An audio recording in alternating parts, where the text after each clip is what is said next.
마음이 좀 있었으면 참 좋겠다 싶습니다. 고린도 교회는 문제가 많은 교회였죠. 그죠? 우리가 고린도전서를 보게 되어지면 교회 안에 분쟁이 있었습니다. 그죠? 성경에는 네 당파가 있지만 말하지 않는 한 가지 당파, 무당파가 있었습니다. 그죠? 나는 이쪽도 저쪽도 아니다. 그러면 다섯 당파가 되지 않습니까? 그죠? 그런가 하면 교회 안에 음행이 있었어요. 그런가 하면 교회끼리 서로 송사했습니다. 세상 법정. 이 정도 가면요, 교회라고 하기는 좀 어려운 것이죠. 이런 교회의 문제를 바로잡기 위해서 사도 바울은 고린도 교회 두 번 가기로 작정을 했습니다. 그죠? 1장 15절 16절 지난 시간에 우리가 살펴보았습니다만은 내가 두 번 너희에게 은혜를 입게 하기 위해서 나가겠다. 그렇게 작정을 했습니다. 그런데 두 번 가겠다고 해놓고 한 번밖에 안 갔어요. 그랬더니 고린도 교회가 이를 두고 말이 많았습니다. 반대자들이 특별히 아이고 말만 번듯하게 하고 행동은 안 하고. 그래 한 번 갔는데 왜 안 갔느냐 하면요, 가보니까 감정이 상해있으니까 천사가 말을 해도 안 통하는 거예요. 여러분 부부싸움 할 때 감정이 상해있으면요 말하면 할수록 손해입니다. 맞습니까? 그래 봐야 관객만 더 생기고 더 마음의 상처와 고름 깊어지는 것을 우리가 볼 수가 있습니다. 그래서 두 번 가지 않았습니다. 가지 않는 대신에 많은 눈물로 편지를 썼습니다. 똑같은 말이긴 하지만은요, 아마 그 편지지에 눈물이 뚝뚝 떨어져가지고 얼룩이 졌을 거예요. 그 편지를 읽는 고린도 교회 교인들의 마음이 아마 녹아졌을 것 같아요. 그는 가는 대신에 한 발 뒤로 물러서서 넌지시 하나님께서 그들을 만져주시기를 기다린 것을 볼 수가 있습니다. 그랬더니 과연 하나님께서 그들을 만지셔서 교회가 차츰 회복되기 시작했습니다. 그래서 그들 가운데 통회와 자복이 얼마나 강하게 일어난지 모릅니다. 그래서 교회를 망치려고 하고 교회를 시끄럽게 한 장본인을 갖다가 교회가 책벌하기도 했습니다. 사도 바울은 이를 두고 내가 왜 너희 교회를 두 번째 방문하지 않았는지 그 이유를 설명하면서 또 벌받은 사람까지라도 그들을 용서하고 위로하고 사랑해 주라라고 고민하고 있는 것이 오늘 우리가 읽은 본문의 내용인 것입니다. 저는요, 이와 같은 사도 바울의 극진한 지독한 사랑, 저는 이렇게 표현하고 싶어요. 사도 바울의 지극한 사랑은 어떤 사람이냐 한번 들합시다. 역지사지의 사랑이다. 입장 바꿔놓고 생각하는 것입니다. 이게 없으면요, 우리는 철든 사람이 아닙니다. 저는 우리 모두가 우리 교회가 바울처럼 철이 됐으면 참 좋겠다. 무슨 일을 만나든지 누구를 만나든지 내 중심으로 생각하지 아니하고 상대방의 마음을 해야 보는 것. 이것이야말로 역지사지의 사랑인 것입니다. 아멘. 저는 왜 우리가 다음 주에 장로를 뽑고 집사를 뽑고 권사를 뽑지 않습니까? 하나님 고린도후서를 강의하게 하셨는데 왜 자꾸 이 말씀하고 계십니까? 라고 마음에 물었어요. 본문을 바꿔야 됩니까? 제 속으로 생각했습니다. 아닙니다. 적어도 교회의 일꾼이 되려면 이와 같은 마음이 우리 가운데 있어야 된다는 것을 우리에게 말씀해 주시기 위함입니다. 그러므로 오늘 말씀을 볼로 듣지 말고, 그죠?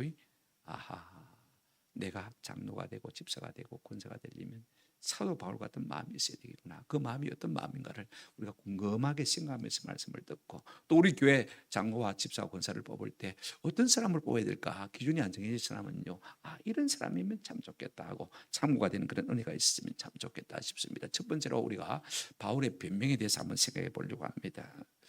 여러분, 바울이 고린도 교회 가지 않는 변명 이유가 무엇입니까? 자격이 있지 않습니다. 내가 바빠서. 그런 거 없습니다. 고린도 교회를 생각하는 마음인 것입니다. 이게 역지사지의 마음입니다. 내가 너희를 위해서 가지 않았다. 첫 번째 이유가 뭐예요? 여러분 보십시오.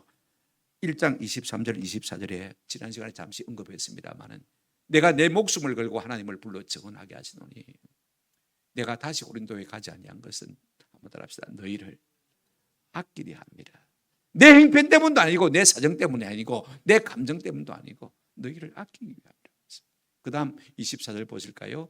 우리가 너희 믿음을 주관하려는 것이 아니요. 사도 바울은요, 열심히 특심했습니다. 그래서 저 인간들을 내가 가서 조져버려야 되겠다 그렇게 생각했던 것 같아요. 그런데 성령께서 그래갖고 되는 게 아니다. 첫 번째 갔더니요, 골만 깊어졌습니다. 마음의 상처만 깊어졌어요.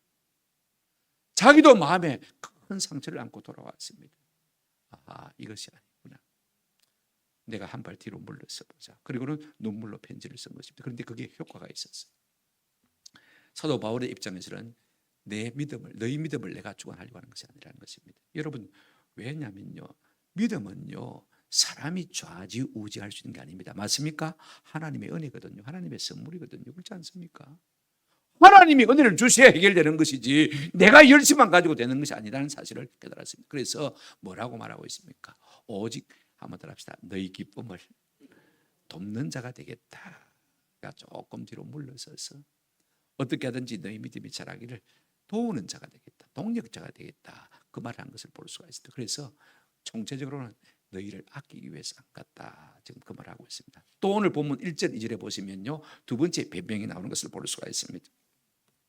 우리가 살면서 열심히 너무 앞서가지고 말입니다, 남의 믿음을 좌지우지하려고 하면, 그죠? 서로 관계만 깨어집니다. 내 남편 믿음이 약해서 자꾸 믿음을 위해서 잔소리하면요, 안 듣습니다. 도리어 관계만 깨져요. 내 자식들 문제도 마찬가지입니다. 우리 교회들 문제도 마찬가지. 구역의 식구가 믿음이 안 자라면요, 어떤 데는 성령께서 말씀하셔서 네 그러면 죽는다, 이래서 하나님께서 바르게 하실 수 있지만 대부분 경우는 그렇지 않습니다. 그죠? 위에서 눈물로 기도할 밖에 없다는 사실을 우리가 꼭 기억하시길 바랍니다. 두 번째 변명이 무엇이냐? 1절 한번 보시길 바랍니다. 이렇게 말하고 있습니다. 이는, 우리말 성경에는 이는이란 말이 없습니다만 계속해서 그 이유를 설명하고 있는 것을 볼 수가 있습니다. 내가 다시는 너에게 한번 따라합시다. 근심 중에 나아가지 아니하기로 스스로 작정했다고 했습니다. 여기 근심이라는 말의 번역은 사실 리표라는 단어는 이런 단어입니다. 한번 따라합시다. 상처, 고통. 내가 너희에게 나아갈 때 내 마음의 상처를 안고 내 마음의 고통을 아는 채로 너희에게 나가기를 원치 않다는 것입니다. 여러분 생각해 보십시오. 내가 마음의 상처를 안고 고통을 안고 나가면 상대방도 다 감정적인 존재입니다. 그죠? 영적인 존재인데 내 마음의 상처가, 내 마음의 고통이 그대로 뭐 됩니까? 전염됩니다. 그러면 또 일이 안 됩니다. 해결이 안 됩니다. 그렇지 않습니까? 어떤 교회가 좋으냐? 좋은 교회냐? 목사가 행복한 교회가 좋은 교회입니다. 맞습니까? 그래야 여러분들이 행복해지거든요. 그죠? 목사 마음속에 도끼를 갖고 있으면 여러분들이 말씀을 들으면서 행복해질 수가 없는 것입니다. 그렇지 않습니까? 내가 내 가정의 행복자가 되기를 원한다면 내 마음의 상처가 해결되어져야 돼. 1차 방문했다가 지금 바울이 실컷 마음의 상처만 안고 돌아왔는데 그 마음을 또 가지고 또 가게 되어지면 결과는 똑같이 뭐합니까? 뻔하게 다시 다 상처를 받을 수밖에 없는 것입니다. 그래서 내가 너희 가운데 마하지 않기로, 상처로 나아가지 않기로 스스로 뭐 했다고요? 결심했다 그랬습니다. 사람은 누구나 마음의 쓴뿌리가 있습니다. 마음의 상처가 있습니다. 마음의 고통이 있어요. 네. 이것을 주 안에서 해결한 사람만이 또 다른 사람의 상처를 만들 수가 있는 것입니다. 그래서 우리가 그 말을 갖다가 어떻게 표현하냐면 한번 따라합시다. 상처 입은 치유자.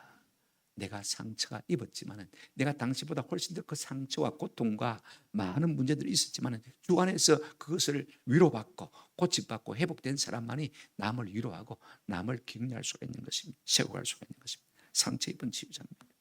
우리 장수자 권사님 남편을 잃었습니다만은 누가 위로할 수 있겠습니까? 권사님 힘내세요. 우리 자녀들이 오늘 이렇게 탁 있겠어 모시고 왔습니다만은 큰 힘이 되겠죠, 그죠? 그러나 오래 가지는 못합니다.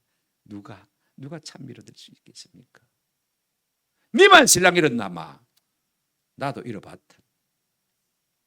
먼저 신랑 잃은 사람이 한마디 하면 우리 권사님 꼼짝 못 하실 거예요. 니는 85세 잃었다 이거. 나는 30에 잃었다. 그 말하면 우리 권사님 꼼짝 못 하겠죠. 권사님 어디 계십니까? 그쪽에 계시니 감사합니다. 내가 내 마음의 고통을 극복한 사람만이 남의 마음의 위로를 줄 수가 있는 것입니다. 2절 보시기를 바랍니다. 또 하나의 이유를 말하고 있습니다. 오늘 여기도 이는 하는 말이 또 빠져 있습니다만 내가 너희를 근심하게 한다면 내가 근심한 자밖에 나를 기쁘게 할 자가 누구냐. 이 말이 조금 여러분 이해하기 어렵습니다만 공동번역에 보니까 이렇게 번역했습니다. 나를 기쁘게 해줄 수 있는 사람은 여러분밖에 없습니다. 그런데 내가 여러분의 마음을 아프게 한다면 나를 기쁘게 해줄 사람에게 슬픔을 안겨주는 셈이 되지 않겠습니까? 여러분 고린도 교회는요 사도 바울이 참 사랑하는 교회입니다. 1년 6개월 머물면서 개척했거든요. 그리고 마음에 낙심될 때도 주께서 옆에 계셔서 이렇게 말씀하셨습니다. 이 성중에 한번 따라합시다. 내 백성이 많다. 그래서 참고 견디고 전도해서 개척한 교회가 이 고린도 교회입니다. 남다른 애정이 있는 교회입니다. 그리고 이제 이 아가야 지방의 주도 아닙니까, 그죠? 그러면 이 마게도냐 지방까지 바울이 선교할 때 바울의 가장 든든한 후원자가 될 수 있는 기쁨이 되시는 그런 교회입니다. 그런데 만약에 내가 마음의 상처를 안고 나가서 너에게 상처를 안겨준다면 그건 어리석은 일이라는 것입니다. 오늘 이 바울의 두 가지 변명을 가만히 들어보면요, 자기 자신의 문제를 크게 생각하는 것이 아니라 상대방을 크게 생각하는 마음이 그 마음 속에 배어 있는 것을 볼 수가 있습니다. 우리가 어떻게 하면 진짜 진정한 사람이 될 수 있겠습니까? 내 감정만, 내 느낌만 중요하고 내 행편만 중요하고 내 처지만 중요한 그런 사람들은요 철이든 사람이 절대로 아닙니다. 아, 저분이 저럴 수밖에 없겠구나. 저분은 나보다 더 큰 고통을 당하겠구나. 더 힘들어하겠구나. 더 아끼는 마음, 더 사랑하는 마음, 역지사지의 마음이 있을 때 우리는 진짜로 지독한 사랑으로 살아갈 수 있는 은혜가 우리 가운데 있게 될 줄로 믿습니다. 언제 철이 드는 것입니까? 상대방을 생각할 줄 알 때, 배려할 줄 알 때 우리가 철이 든 사랑을 할 수가 있는 것입니다. 그러면 구체적으로 이 바울의 사랑은 어떤 것이냐, 두 번째로 우리가 생각해 보려고 합니다. 사실 바울이 첫 번째 방문했다가 고린도 교회로부터 엄청난 상처를 받고 돌아왔습니다. 가만히 생각해 보니까 무엇이 나와 저 사이를 갈라놓았을까? 저들의 죄가 나와 저 사이를 갈라놓았구나. 그래서 저들을 미워한 것이 아니라 그들의 죄를 미워하기 시작한 것을 볼 수가 있습니다. 그래서 4절에 보시면 뭐라고 말씀하고 있습니까? 내가 마음에 큰 눌림과 걱정이 있었어. 여러분 마음의 눌림과 걱정이 있으니까 애부적인 고난은 아닙니다. 그죠? 마음의 짐을 말하는 것을 볼 수가 있습니다. 그래서 어떻게 했습니까? 그 다음 말이 참 중요합니다. 한번 따라합시다. 많은 눈물로 너에게 썼노니. 이건 고린도전서도 아니고 고린도후서도 아닙니다. 우리가 모르는 편지가 하나 있었습니다. 그죠? 그래서 많은 눈물을 뚝뚝 흘려가면서 눈물이 그 편지 글에 번져가면서 말입니다. 그렇게 큰 애정을 가지고 편지를 냈어요. 한 발 물러서서. 그러면 바울의 이 사랑은 어떤 사랑일까? 3절 4절에 두 가지로 우리가 나타나는 것을 볼 수가 있습니다. 첫째, 바울의 사랑은요, 한번 들어봅시다. 먼저 3절 읽고 제가 설명드릴게요. 같이 한번 읽어보십시다. 시작. 내가 이같이 쓴 것은 내가 갈 때 마땅히 나를 기쁘게 할 자로부터 도리어 근심을 얻을까 염려하며 또 너희 모두에 대한 나의 기쁨이 너희 모두의 기쁨인 줄 확신함이라 그랬습니다. 다 설명하면 시간이 많이 가고 제일 밑에 있는 부분 보십시다.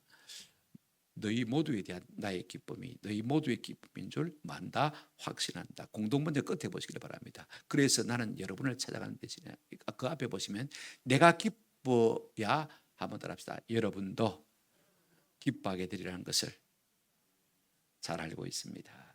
무슨 말이냐면 내 기쁨이 여러분이요 기쁨이요 여러분의 기쁨이 곧 뭐라고요?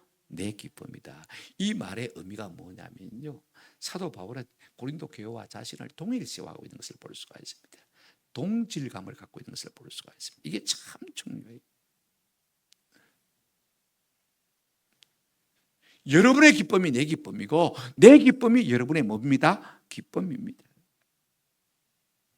내가 기뻐야 여러분이 기뻐할 것이고 여러분이 기뻐야 나도 기뻐할 것입니다. 어떤 사랑입니까? 내가 개척한 인간들 아이가, 내 때문에 너희가 다 예수 믿었다 아이가, 구원받았다 아이가, 그런 말 하고 있지 않습니다. 나와 너를 별개로 보지 않는 것입니다. 한 몸으로 보는 것입니다. 한 피 바다 한 몸 이룬 형제여 친구들이여, 이게 교회입니다. 아멘. 여러분들은 나와 같은 사람들이라는 것입니다. 여러분 바울이 거듭나기 전에 사울이었을 때 예수를 모를 때 예수 믿는 사울을 잡아 죽이려고 저 멀리 외국에 있는 다메섹까지 갔습니다. 그죠? 잡아서 오게 가두려고 말입니다. 그 다메섹에 다 당도했을 때 햇빛보다 더 밝은 빛이 뭐 몇 배가 되는지 알 수가 없지만은요, 그를 환하게 둘러 비추었습니다. 그 빛 앞에 그는 꼬꾸라지고 말았습니다. 그래서 그가 당돌하게 물었습니다. 주여, 네 신이니까 사도행전 9장에 보면 5절에 이런 말씀이 있죠. 그죠? 그때 우리 예수님께서 뭐라고 말씀하셨냐면요. 한번 합시다. 나는 네가 핍박하는 예수라. 나는 네가 핍박하는 예수라고 했습니다. 여러분, 바울과 예수님은 동시대 사람입니다만 한 번도 만나본 적이 없는 관계입니다. 그런데 언제 바울이 예수님을 핍박했습니까? 그때 바울이 깨달았습니다. 아, 내가 예수 믿는 사람, 예수께 붙어 있는 사람을 핍박하는 것은 곧 예수님을 핍박하는 것이구나. 예수님은 자기 사람들을 나와 동일시하고 있구나. 이걸 깨달았습니다. 싱싱하게 공부를 한 것이죠. 아마 감동을 받았을 것입니다. 은혜를 받았을 것입니다. 그래서 바울이 교회를 사랑할 때 내가 개최했는데 네 때문에 세례받았는데 그런 말하고 있지 않습니다. 네가 내가 하나다. 네 기쁨이 내 기쁨이고 네 기쁨이 내 기쁨이다. 동일하게 동일시해서 보고 있는 것을 볼 수가 있습니다. 그 위에 사울이요 눈이 멀어가지고 다메섹에 들어가지 않습니까? 그죠? 다메섹에 갔을 때 예수님께서 아나니아를 불러가지고 야야 가서 사울에게 안수해서 눈 좀 뜨게 해라 그랬습니다. 못 갑니다. 안 갑니다. 핍박죄의 원수인데 안 갑니다. 아니다. 내가 들었을 도구다 그랬습니다. 그래서 갔습니다. 그래서 아나니아가 사울을 만나서 제일 먼저 한 말이 무슨 말인지 아세요? 한번 따라합시다. 형제 사울아, 형제 사울아, 이 원수 덩어리야, 이 왼수야, 이 핍박쟁이야 그러지 않았습니다. 아마 사울이 아나니아로부터 이 말을 듣고 말을 듣자마자 그 마음이 녹아졌을 거예요. 은혜를 받았을 거예요. 마음이 열렸을 거예요. 나 같은 인간을 갖다가 형제라고 불러주는 거예요. 그때 사도 바울도 아무도 아니었잖아요. 그죠? 나 같은 인간을 갖다가 형제라고 불러주는구나. 그때 깨달았을 것입니다. 아, 우리는 형제구나. 여러분, 진정한 사랑은요, 너와 나를 다르게 생각하는 것이 아닙니다. 내가 네보다 잘 사는데, 내가 네보다 공부를 잘했는데, 많이 배웠는데, 내가 높은 지위에 있는데 아닙니다. 한번 더 합시다. 마음을 같이 하는 것, 이것이 진정한 사랑입니다. 아니면 내가 그 아래 들어가는 것. 성경에 여러 구절을 들 수가 있습니다만은요, 베드로전서 3장 8절에 보면 마지막으로 말하는 너희가 마음을 같이하여 동정하며 형제를 사랑하며 불쌍히 여기며 겸손하며,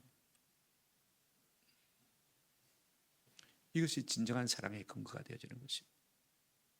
자기 중심으로 생각하지 않습니다. 형제를 동일시하게 하는 것을 볼 수가 있습니다. 이것이 바울의 사랑입니다. 또 하나 바울의 사랑이 어떤 사랑입니까? 4절 보시기를 바랍니다.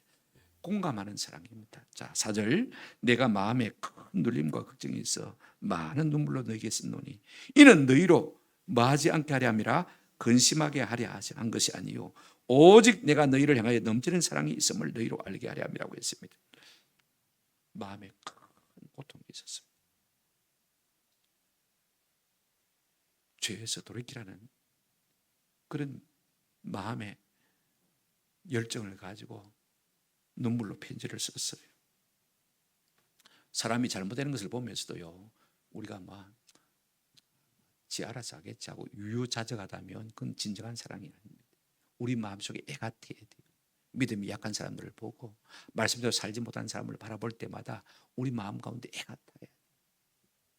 이런 마음이 있어야 진정한 교회 지도자예요. 그러나 그런 자들을 미워하면 안 됩니다. 그런 마음이 없었다면 바울이 아마 이렇게 말했을 거예요. 내가 예루살렘에서부터 일루리곤까지 교회를 몇백 개나 개척했는데 너 같은 교회 하나도 없어도 된다, 괜찮다. 아마 그랬을 거예요. 많은 눈물로 편지를 쓴 이유가 무엇입니까? 그들이 회개하고 돌아올 때 그들의 마음이 얼마나 애가 탈까를 생각한 것입니다. 사도 바울도 회개를 해봤거든요. 그렇지 않습니까? 그가 핍박장에서 죽기로 돌아올 때 얼마나 많은 회개를 했겠습니까? 고린도전서 후서 7장 11절을 보면 이런 말씀이 있습니다. 보라, 하나님의 뜻대로 하게 된 근심이 너희로 얼마나 간절하게 하며 얼마나 변명하게 하며 얼마나 분하게 하며 얼마나 두렵게 하며 얼마나 사모하게 하며 얼마나 열심 있게 하며 얼마나 벌하게 하였는가. 죄를 깨닫고 회개하니까 말입니다. 억울하고 원통하기 짝이 없습니다. 내가 이것밖에 안 되나, 하나님 앞에 얼마나 내 마음을, 하나님의 마음을 상하게 했을까, 사도 바울의 마음을 상하게 했을까 생각하니까 억울하고 분하기 짝이 없는 것입니다. 제일 끝에 보시면 얼마나 마게 하였으며 벌하게 하였으며, 그래서 이 죄를 가지고 교회를 어지럽게 하는 사람을 갖다 책벌까지 한 것을 볼 수가 있습니다. 그만큼 죄를 원통하게 여긴 것이죠. 죄를 뻔하게 여긴 것이죠. 사도 바울은 고린도 교회가 그 회개하는 과정에 얼마나 억울하고 얼마나 분하고 얼마나 원통하고 얼마나 애통한 심령을 가지고 회개할 줄 알았습니다. 그래서 내가 너희 마음을 뭐하지 않게 한다? 근심하지 않게 한다. 그것만 해도 큰 고통인데 내가 거기 위해서 자꾸 너를 갖다가 책망하면 되겠다는 것입니다. 바울은요, 자기가 회개를 해봤기 때문에 회개하는 사람의 마음을 압니다. 맞습니까? 참 마음을요 이해하고 공감할 줄 아는 사람이 사도 바울인 것입니다. 나도 옛날에 죄 져보고 회개하고 돌아올 때 얼마나 원통했는데, 얼마나 애통했는데 내가 너희를 아낀다는 것입니다. 이 모든 것을 우리가 통틀어서 말한다면 바울은 고린도 교회를 향한 넘치는 사랑, 지독한 사랑을 가지고 있는 것을 볼 수가 있습니다. 그 지독한 사랑의 근거가 무엇입니까? 내 중심이 아닙니다. 그들을 생각해보고 그들의 입장에서 생각해 볼 테니 보니까 그럴 수밖에 없다는 것입니다. 그래서 마음을 같이 하고, 그래서 공감하고, 그래서 함께 했다고 함께 아파하는 것을 볼 수가 있습니다. 여러분, 우리 가운데 넘치는 사랑이 있으려면요, 내 입장만 생각하면 안 돼요. 그의 입장에서 생각해 봐야 우리가 그들을 진짜로 불쌍히 여길 수 있는 것입니다. 오늘 우리 중지자가 되려는 분들에게 이런 마음이 있기를 바라고, 또 이런 마음이 있는 사람들을 우리가 세워가면 참 좋겠다. 이 같은 은혜가 있기를 주님의 이름으로 축원합니다. 마지막 세 번째로, 여러분, 이제 사도 바울이 고린도 교회 회개했습니다. 그죠? 또 범죄한 사들을 책벌했습니다. 그런 고린도 교회를 향해서 권면하고 있는 말씀을 우리가 생각해 볼 필요가 있을 것 같아요. 바울이 눈부로 편지를 썼더니 고린도 교회가 회개하고, 그죠? 범죄한 사람들 갖다가 벌하기 시작했습니다. 애통하기 시작했습니다. 그런 교인들에게 바울이 너희가 어떻게 하는 것이 좋겠다라고 권면한 것이 오늘 5절부터 11절의 내용인 것을 우리가 기억할 필요가 있습니다. 여러분, 이 말씀을 나누기 전에 우리 마음속에 잠시 미운 감정을 갖고 있는 사람들을 한번 떠올려 보시기를 바랍니다. 저 인간 저거는 상종도 하기 싫다, 그런 사람이 있거든요. 여러분, 마음속에 한번 떠올려 보시기를 바랍니다. 대충 몇 사람 생각날 거예요. 저도 설교 준비를 해봐서 생각해 봤어요. 사도 바울은 이런 사람을 향해서 우리가 어떤 태도와 자세를 가질 것인지 우리에게 권면하고 있는 것을 볼 수가 있습니다. 첫째로 이렇게 말하고 있습니다.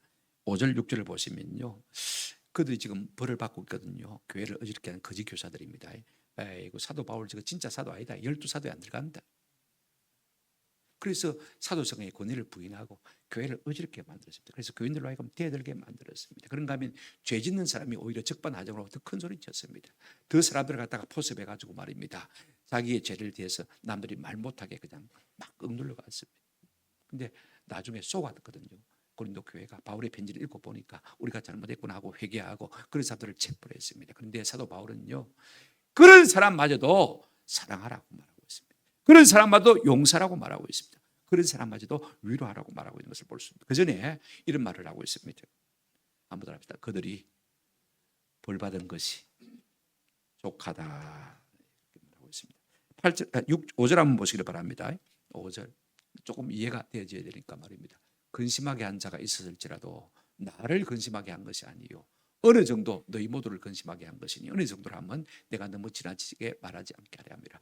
여러분 생각해 보십시오. 고린도 교회가 범죄하고 말입니다, 바울에게 상처를 안겨주실 때 여러분 1차로 가장 고통받은 사람이 누구일까요? 목회자인 사도 바울 자신입니다. 그죠? 그런데 자기는 싹 빼놓고 있습니다. 근심하게 한 자가 누굽니까? 교회를 어지럽게 한 사람이죠. 벌받은 사람이죠. 그죠? 그런 자가 있었을지라도 나를 근심하게 한 것이 아니라고 했습니다. 오히려 어느 정도 너희 모두를 뭐 하겠다고요? 근심하겠다는 것입니다. 너희가 그 죄에 빠져가지고 죄 가운데 뒹굴 때 얼마나 힘들었냐, 얼마나 아팠냐, 지금 여전히 고린도 교회 입장에서 뭐 하고 있습니까? 생각하고 있는 것을 볼 수가 있습니다. 참 대단하잖아요, 여러분. 나도 상처받았는데. 이렇게 말할 수밖에 없는 근거가 무엇이냐? 여러분 성경에 보시면 고린도전서 4장 1절부터 5절입니다. 그는 주 앞에 참 충성하는 사람이었습니다. 2절 끝에 보시면 맡은 자들에게 구할 것은 충성이라. 자신이 그렇게 했으니까 그렇게 충성하라고 말하고 있죠. 그죠? 그 다음에 3절에 보시면 너희에게나 다른 사람에게나 판단받는 것이 내게는 매우 작은 일이라. 사도 바울은요, 사람 누가 내게 뭐라고 하는 것에 대해서 별로 관심을 안 가졌습니다. 좌지우지 안 했단 말입니다. 마음이 요동하지 않았다는 것입니다. 왜 그러냐? 4절 보시기를 바랍니다. 내가 자책할 아무것도 깨달지 못하나 이로 말미암아 어렵다함을 얻지 못하니라. 다만 나를 심판하실 이는 누구라고요? 주님이. 내가 주 앞에 섰을 때 내가 잘못에 대해서 주님이 뭐 하실 것이다? 심판하실 것이다. 그래서 사람이 지금 이 땅에서 나보고 뭐라든지 그게 별로 관심을 안 가졌습니다. 그런데 고린도 교회는 어떻습니까? 그 죄의 동조함으로 말미암아 고린도 교회는 매우 극심한 고난과 상처에 빠져 있었습니다. 그런데 여러분 다시 한번 5절을 보시기를 바랍니다. 참 바울이요, 대단한 분입니다. 자, 한번 따라합시다. 어느 정도 너희를 근심하게 한 것은, 야들아 너희가 쇠 빠졌지? 그 죄 가운데 빠져가지고 얼마나 고생했노? 그 인간들 생각하면 발로 밟아도 시원찮다 이가. 행여라 고린도 교인들이 말입니다. 너가 너무 고생 많았다 그러면요, 막 속에서 울분이 일어나가지고 저 인간들, 저 벌받고 있는 인간들 발로 막 조져버려야 되겠다, 그런 생각이 일어날까 싶어서 어느 정도라고 그렇게 말하고 있는 것을 볼 수가 있어요. 바울은요, 그 마음이 얼마나 기쁘냐면 죄를 짓고 벌받는 사람까지도 불쌍히 마음이 있는 것을 볼 수가 있습니다. 그러면 어떻게 되겠습니까? 벌받고 있는데 또 밟아주면 어떻게 되겠습니까? 벌받는 사람이 얼마나 힘들겠습니까? 그죠? 그래서 뭐라고 했습니까? 너무 지나치게 내가 말하지 않겠다는 것입니다. 6절 한번 보실까요? 이러한 사람은 많은 사람에게 벌 받는 것이 마도다, 벌받아 싸다, 그 말이죠. 그죠? 본문 그대로 읽으면 그죠? 이 번역이 잘못됐어요. 옛날에 우리 개역성경 번역이 훨씬 잘 돼 있는데 그걸 뒤집어 바꾸고 나왔어요. 이게 족하다 말입니다. 한번 따라합시다. 이러한 사람은 많은 사람에게서 벌 받은 것이 족하다. 이제는 됐다는 것입니다. 그만 벌 받으면 됐다는 것입니다. 마땅하다 아닙니다. 싸다는 말이 아닙니다. 무슨 말인지 알겠죠?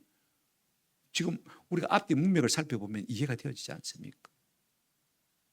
혹시나 이 고린도 교회가 내가 너가 너무 고생 많았다 이렇게 말해버리면 그냥 마음에 울분이 일어나가지고 저 개 같은 인간들을 갖다 우리가 발로 밟아버리지, 그런 마음이 일어날까 싶어서, 그죠? 어느 정도 이렇게 말하고 있는 것을 볼 수가 있어요. 그러면서 지금 그들이 벌 받은 것이, 한번 따라합시다, 족하다, 이만하면 됐다는 것입니다. 마땅하다 말하고 전혀 의미가 틀리지 않습니까? 그죠? 이걸 우리가 아세요. 그래서 그 다음 절을 보시기 바랍니다. 7절. 그런즉 너희는 차라리 그를 뭐하라? 용서하라. 그 다음에 뭐하라? 위로하라. 왜냐하면 그가 죄짓고 벌받은 사람이 너무 많은 근심에 잠길까 마노라 두려워한다. 어느 정도 그 정도면 됐다. 너무 낙심하면 어떻게 하겠냐. 비록 죄짓고 벌받는 사람이라도 뭐해라? 불쌍히 여기라. 그 말인 거지. 긍휼히 여겨줘라. 사도 바울의 마음은 자기 마음에 고통을 준 고린도 교인을 생각하는 마음이 있습니다. 또 범죄한 사람, 그 모든 분란을 일으킨 그 원인자마저도 불쌍히 여기는 마음을 갖고 있는 것을 볼 수가 있습니다. 저는 우리 모두가요, 이런 긍휼의 마음을 가진 자가 되시기를 주님의 이름으로 축원합니다. 그런 사람이라야 지도자가 될 수 있는 것입니다. 불쌍히 여기고 긍휼히 여기는 마음. 사실은 1차 피해자가 누굽니까? 누구보다도 많이 피해를 당한 사람이 사도 바울입니다. 그럼에도 불구하고 그들을 용서해 주라. 그러면서 우리에게 뭐라고 말하고 있습니까? 9절을 보시기를 바랍니다. 너희가 범사에 순종하는지 그 증거를 알고자 하여 내가 이것을 너희에게 썼노라 그랬습니다. 내가 확인하려고, 용서하는지 안 하는지 확인하려고 이 편지를 썼다고 말하고 있습니다. 여러분, 사람에게요 가장 힘든 일이 무슨 일이냐 하면 한번 따라합시다. 다른 사람을 용서하는 큰 일에 우리가 원수되는 거 아닙니다. 사소한 말 한마디 끝에 그 말이 내 속에 탁 모처럼 박히는 순간에 우리는 그와 원수되는 것입니다. 그가 큰 죄를 저질러서 원수되는 거 아니에요. 조그마한 실수 하나 때문에. 하는 사람은 뭐 그냥 예사로 보통 했어요. 근데 받은 사람은요, 그게 마음에 큰 상처가 되니까, 그죠? 도무지 이해가 안 되고 용답이 안 되니까 밤새도록 고민하고 평생을 가도 잊지 못하는 그런 경우가 참 많이 있어요. 그럼에도 불구하고 사도 바울은 한번 따라합시다. 용서해라. 왜 용서하지 않으면 안 되느냐? 10절 우리 한번 같이 읽겠습니다. 시작. 너희가 무슨 일이든지 누구를 용서하면 나도 그리하고, 내가 만일 용서한 일이 있으면 용서한 그것은 너희를 위하여 그리스도 앞에서 한 것이니. 하나씩 생각해 보십시다. 왜 우리에게 용서라고 말하냐면요, 그래야 나도 너희를 말 것이다, 용서할 것이다. 너는 내한테 죄 안 짓는다. 지금 고린도후서는 바울이 고린도 교회를 개척한 지가 6년 됐을 때입니다. 6년의 세월이 흐르는 동안에 사도 바울이 얼마나 그들을 향해서 마음을 많이 사겠겠습니까? 얼마나 애태운 것이 많겠습니까? 얼마나 불쌍히 여긴 것이 많겠습니까? 얼마나 용서한 것이 많겠습니까? 너희가 용서하면 일로 말미암아서 내게 엄청난 고통과 상처를 안겨준 그것도 내가 너희를 뭐 해줄게? 용서해 줄게. 물론 내가 용서했다고 해서 내가 잘나서 용서한 것 아니다. 나도 예수님으로 말미암아 엄청난 용서함을 받았기 때문에 그렇게 하는 것이다. 이렇게 후반부에 말하고 있는 것을 볼 수가 있습니다. 예수를 비판하는 비박정이었습니다만은 부활하신 주님께서 그를 만나주시고 일꾼 삼아주시고 그의 모든 죄를 속량해 주시지 않습니까? 나 같은 죄인도 용서받았으니까 나도 너희를 용서할 수밖에 없다는 것입니다. 죽이려고 하지 말고, 왼수라고 하지 말고 용서라는 것입니다. 우리 주님도 똑같은 원리로 말씀하셨습니다. 마태복음 6장 14절 15절 주기도문 주의하시면서 우리 예수님께서 이 부분만 주의를 하셨죠. 너희가 사람의 잘못을 용서하면 너희 하늘 아버지께서도 너희의 잘못을 마실 것이다, 용서하실 것이다. 너희가 사람의 잘못을 용서하지 않으면 너희 아버지께서도 너희 잘못을 마지 않을 것이다, 용서하지 않을 것이다. 그러므로 용서는요, 우리가 가장 하기 힘든 것이지만은 한번 더 합시다. 나를 위한 것입니다. 그 인간을 위한 것이 아닙니다. 아멘. 절대로 그 인간을 위한 것이 아닙니다. 내가 용서해야 우리 주님이 나를 마실 것이라고요? 용서할 것이라고 말씀하셨기 때문에 그렇습니다. 그 용서받은 사람이 우리가 남을 용서하지 않냐면요, 우리 주님 우리를 똑바로 보시겠습니까? 마귀는요, 참 우리에게 뭐라고 합니까? 여러분 다시 한번 성경 보시기를 바랍니다. 11절 한번 보시기를 바랍니다. 이는 우리로 뭐에게? 사단에게 속지 않게. 우리가 왜 용서하지 않으면 안 되냐면요, 사단에게 속는 것이기 때문에. 사단은 자꾸 우리에게 뭐라고 말합니까? 야, 그 인간이 네게 한 일을 갖다가 네 벌써 잊어먹었나? 벌써 다 까먹었나? 그 인간도 아니래. 절대로 용서하면 안 된다. 사단은 자꾸 그렇게 하는 것입니다.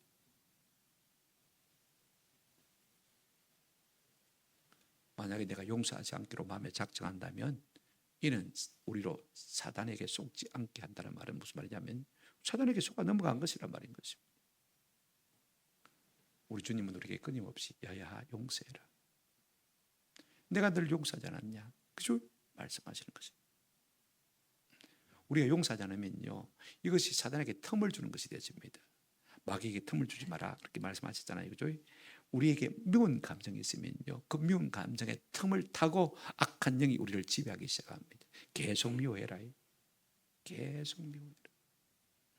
그래서 나중에 결국은 살인까지 가게 만드는 것을 볼 수가 있습니다. 마귀가 우리 가운데 들어와서 미움의 감정을 부추겨서 살인죄까지 짓게 만드는 것을 볼 수가 있습니다. 몸된 교회를 깨게 만드는 것을 볼 수가 있습니다. 누구도 좋은 일이 아니죠. 그러면 마귀에게 뭐 하는 것입니까? 속아 넘어가는 거잖아요. 절대로 용서 못해. 그러는 순간에 우리는 마귀에게 속나는 사실을 꼭 기억하시기 바랍니다. 언제 하나님이 우리를 축복하십니까? 우리가 용서할 때. 여러분 욥기 42장 10절 보시면 그렇습니다. 본문을 펴주시기 바랍니다. 욥이 알 수 없는 고난을 당합니다. 그죠? 욥의 시 친구들이 와서 욥을 위로한답시고 왔는데 욥이 처한 몰골을 보니까요, 형편없는 것을 보니까 마음속에 처음에는 불쌍한 생각이 들었다가 어떻게 생각이 됩니까? 점잖은 마음이 들기 시작했습니다. 그래서 세 친구가 3번씩 돌아가면서 번갈아 가면서 뭐 좋은 말을 많이 하죠. 그런데 한마디로 핵심적인 말을 하면 한번 따라합시다. 네 죄짓고 벌 받았지. 그 말만 하고 있습니다. 네 죄짓고 벌 받은 거 아이가? 계속 정죄만 하니까 욥이 어떻게 했습니까? 떠나가라고 했습니다. 오히려 나를 해롭게 하는 자라고 했습니다. 그 인간들을 용서할 수 있겠습니까? 엘리후를 통해서 하나님께서 은혜를 주시니까 42장 10절 이렇게 말하고 있습니다. 욥이 그 친구들을 위하여 뭐 할 때? 기도할 때, 용서하고 기도할 때 여호와께서 욥의 공경을 어떻게 하시고요? 돌이키시고 여호와께서 욥에게 이전 모든 소유보다 어떻게 주셨다고요? 갑절로 주셨다. 할렐루야. 우리가 언제 하나님의 복이 우리 가운데 회복되느냐? 한번 더 합시다. 내가 용서할 때, 내가 용서할 때 막혔던 모든 것들이 열리기 시작하는 것을 볼 수가 있어요. 그런 사람만이 교회를 사랑할 수가 있습니다. 그런 사람이 교회의 중직자가 됐으면 좋겠습니다. 아멘. 이런 은혜가 우리 가운데 있기를 주 이름으로 축원합니다. 우리도 항상 용서하고 위로하고 사랑할 수 있는 은혜가 있기를 주 이름으로 축원합니다.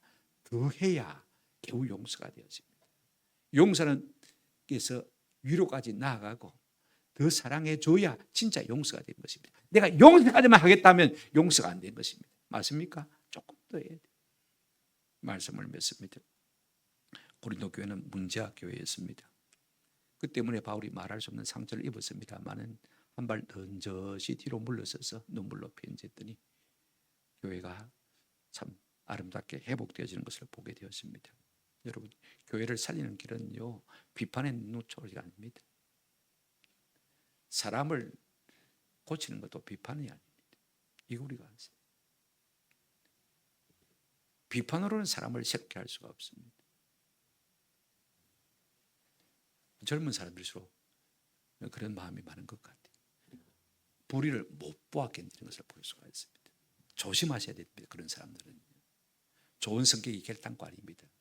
불의를 못 보고 견디는 성격을 갖다가 좋은 성격이 아니라고 제가 말씀드렸죠. 그죠? 맞습니다. 이거 아셔야 돼요. 여러분, 공과 의의 잣대는요, 성경에 절대로 다른 사람에게 돌리면 안 됩니다. 한번 따라합시다. 내게. 나를 향해서 화살을 돌려야지 남을 향해서 공과 의의 화살을 돌리면서, 제가 지난 시간에도 말씀드렸잖아요. 불의를 못 참는 그 결단코 개떡 같은 성격입니다. 좋은 성격 아닙니다. 자기 보고 그러면 괜찮아요. 남 보고 그러면 안 됩니다. 진짜 좋은 성품의 소유자, 그 사람은 어떤 사람이냐 한번 더 합시다. 긍휼의 눈을 가지고 세상을 보는 사람입니다. 네, 그 사람입니다. 그것만이 교회를 새롭게 할 수 있는 것입니다. 여러분, 우리가 여러분, 내가 비판하는 성격이 강하다 싶은 생각은요, 내가 투표가 돼도 안 하는 게 좋습니다. 장로가 안 되고 집사가 안 되고 군사가 안 되는 게 훨씬 좋습니다. 다음에 하겠습니다 하고 유보하는 것이 훨씬 좋습니다. 사도 바울처럼 지독한 교회 사랑을 가진 사람, 그런 사람은요 얼마든지 직분을 받아도 괜찮습니다. 그런 사람만이 교회를 살릴 수가 있습니다. 아멘.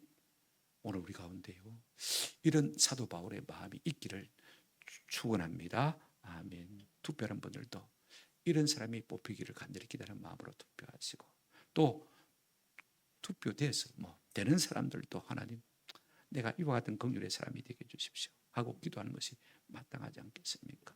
이런 은혜가 있기를 주님의 이름으로